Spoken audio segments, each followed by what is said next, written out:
ng bayan, maasahan anumang panahon.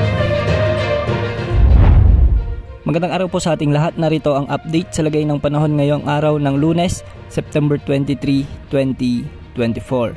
Sa kasalukuyan ay easterlies o ang mainit na hangin mula sa karagatang Pasipiko ang umiiral na weather system ngayon sa ating bansa. Samantalang pagsapit naman ng hapon o gabi, posible naman ang mga localized thunderstorms sa natitirang bahagi ng ating kapuluan. Ngayong araw nga asahan ang maulap na kalangitan na may mga kalat-kalat na pag-ulan sa bahagi ng Ilocos Region, Cagayan Valley, Cordillera Administrative Region, ilang bahagi ng Central Luzon, at ilang bahagi ng Bicol Region kasama ng Metro Manila, Calabarzon at Mimaropa.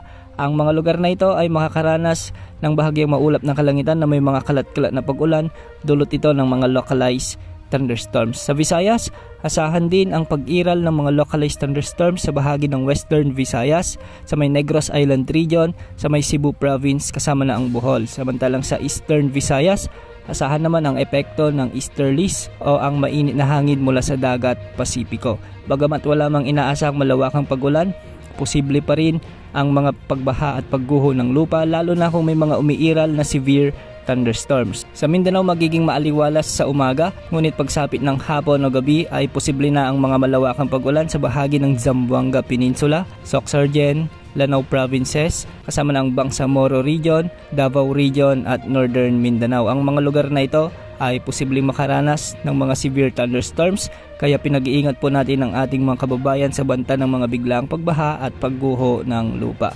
Samantala sa bahagi ng Caraga at ilang bahagi ng Compostela Valley ay posible naman ang mga pag-ulan dulot ng easterlies. Bagamat humihina na ang habagat na umiiral sa ating bansa, posible pa rin ang mga pag-ulan tuwing hapon o gabi dahil sa epekto ng easterlies na posibleng maging dominanting weather system sa mga susunod na araw.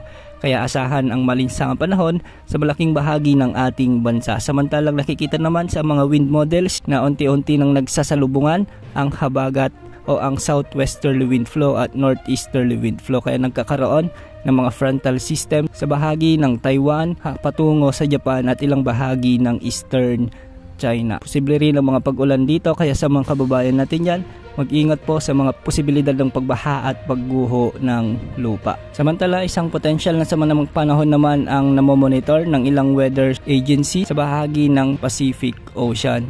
Ayon sa mga wind models, hindi naman inaasang lalakas ito bilang bagyo, ngunit magpapaulan naman sa bahagi ng Guam.